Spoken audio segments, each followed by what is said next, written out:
My name is Nathalia J reporting from Kids First, and in a moment, I'll be speaking with the director, Isabella Blake-Thomas, and the two lead characters in the short film Unseen. Unseen puts the horror of human trafficking in the spotlight, based off true events in Utah. 71% of labor victims are brought to the U.S. by plane, and the average age a teen enters the U.S. sex trade will be 12 to 14 years old. Please, parents, inform yourselves and your children, because this can happen to anybody. Stay tuned.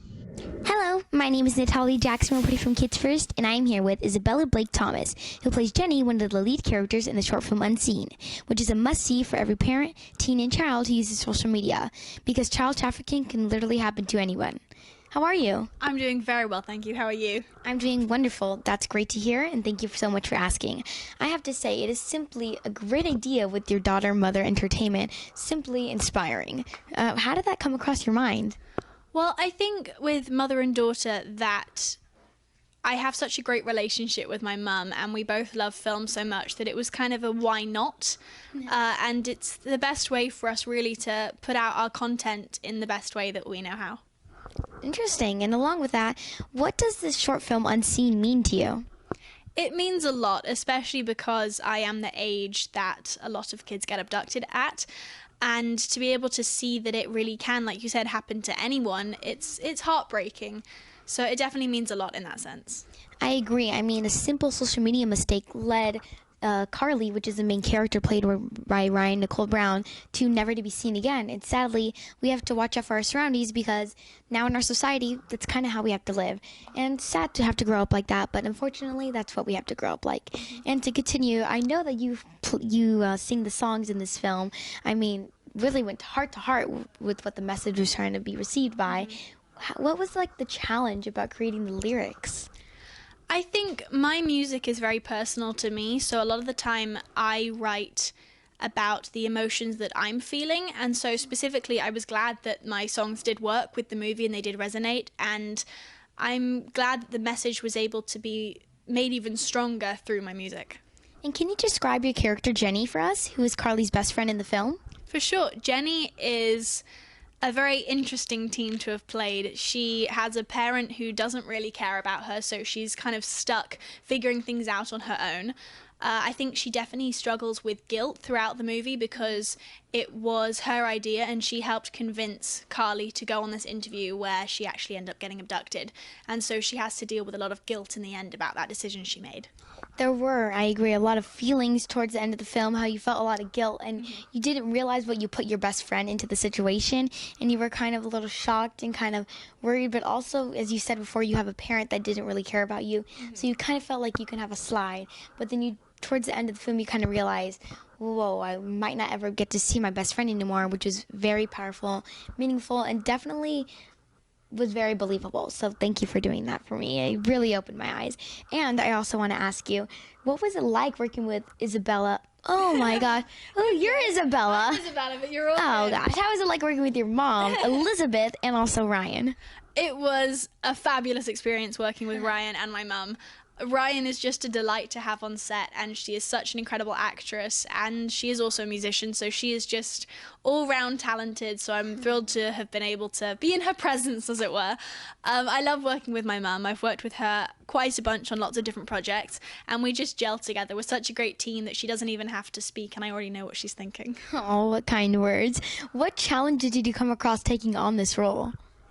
I'd say the challenge of learning how this can happen to anyone, and it's an interesting thing to look at because learning that this story is so prominent in our day-to-day society without even realizing it.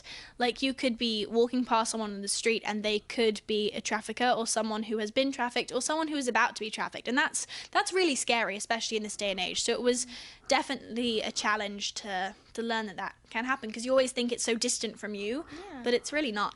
Yeah, related to that, what advice would you give to teens and young children and basically everybody on social media who spends their day-to-day life on it, not knowing what they're posting could be a consequence? My advice would be to just be conscious and be careful of what you're posting and who you're following and who you're messaging, because it's tough to have to do this, but it is, especially in this day and age, very important that we are mindful of what we're doing and what our friends are doing, and if you're an adult, what your kids are doing. And it's very much about starting that conversation. Thank you so much for sharing those words with me. And thank you, Isabella, for letting me in on some of the juice on set. It was so much fun getting to speak with you. And I hope you guys can all check out the short film Unseen and her character Jenny, as well as the other character Carly. Thank you once again, and it was great to meet you. Thank you so much. Stay tuned. Hello, I'm Nathalia J, reporter from Kids First, and currently beside me is Cindy Cowan, who's the executive producer of the short film Unseen. How are you? I'm really great. So nice to meet you. Nice to meet you as well, and I'm doing fantastic, and that's great to hear. There's no reason not to be fantastic. Yeah, and what does this short film mean to you?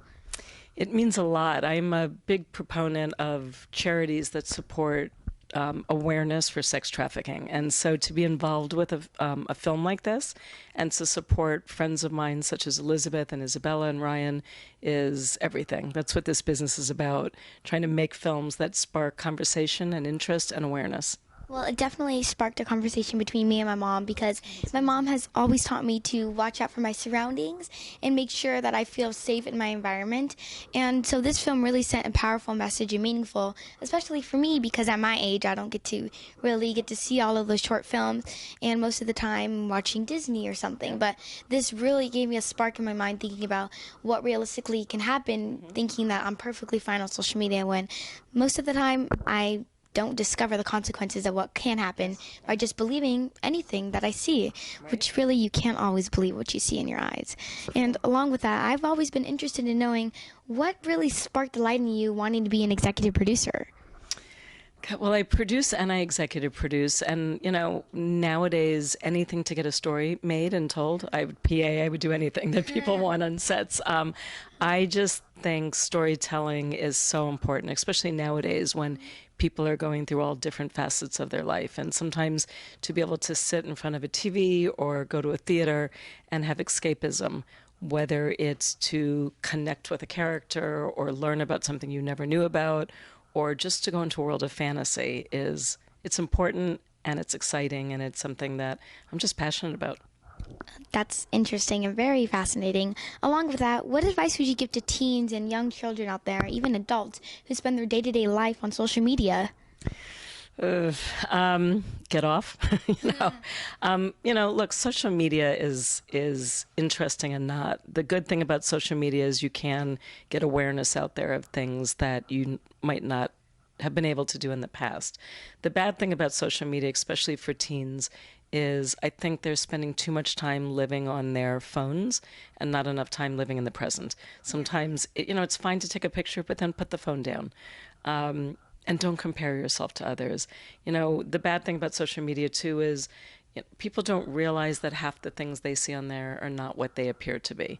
And that's scary. So nowadays you see things like suicide rates going up and depression becoming higher. And that's because people are comparing themselves to these lives that they think others are living, when the truth of the matter is those people can be just as depressed as the person that's actually comparing themselves. So I don't know, I'm very mixed with social media. We use it, obviously, to get awareness out.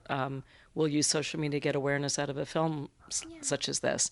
But I have a very mixed bag with it. Those that don't seem to be able to live their own lives, that spend hours and hours and hours on a phone, that's not good. I agree with you. I mean, I have some mixed thoughts about social media myself, and I don't go on it as much. My mom kind of takes over my social media because she has definitely taught me the consequences, and I don't want to fall into a deep hole realizing that I made a mistake. And I don't often use my phone as much. I do keep a time valid on what I use it with, sometimes for homework, sometimes for valuable reasons. And like you said, the suicide rates have definitely gone up, because at my school we've done Suicide Prevention Week quite a lot, and it's only been the 5-week mark, and they've given out cards and everything, and I'm realizing, wow, I mean, people could take their lives away this quickly, then we really need to put awareness to that. So I'm really glad that this film is definitely putting a meaning against what social media can do, both mentally, physically, to your feelings, and definitely brings awareness. And I thank this film for that. And congratulations on working with this. You did an amazing job. Thank you so much for speaking with me. It was amazing. And lastly, I'd like to know, how is it like working with Elizabeth and Isabella and Ryan? Those are my girls. So it was great to work with them. Elizabeth knew exactly what she wanted. When she told me originally, before I think she'd even put pen to paper, she was going to write this, the passion that she had to tell this story was incredible. And the speed of which she pulled it all together was equally as amazing. And Isabella and Ryan are like sisters to me. So to watch those two come together and be on film, and again, in a film such as this that's so important, was just made me happy. Oh, the bond you guys have must be very special. Thank you so much for speaking with me, Cindy. Make sure to go check out her amazing work she did at the short film Unseen. Stay tuned, and thank you. Thank you. And remember, I'm Nathalia Marie Jackson, Woman from Kids First. And stay educated on this important topic and message. Thank you.